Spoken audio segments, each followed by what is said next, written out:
When Myanmar's military came for members of Kachin's independence army, this 92-year-old didn't know where to go.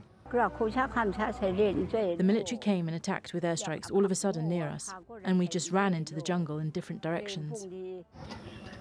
Her 102-year-old husband came with her as airstrikes landed on their village.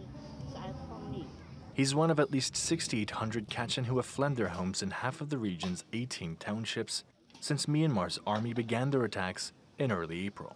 Witnesses say the army is shelling villages, conducting airstrikes, and taking out mines.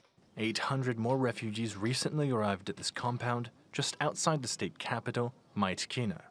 Heavily pregnant, Tulkamdu came with her 2 children, and they've been traumatized by the conflict.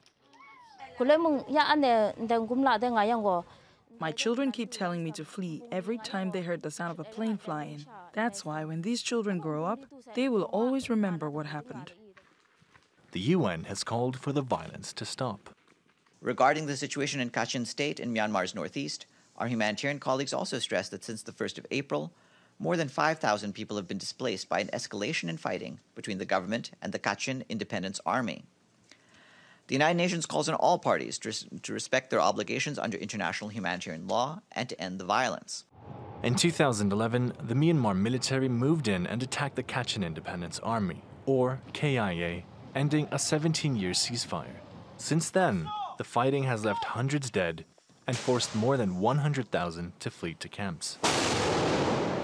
The KIA operates across townships in Kachin State and has fought against the government for decades, mostly over land and the control of gold and amber resources, and also jade, copper, and ruby mines.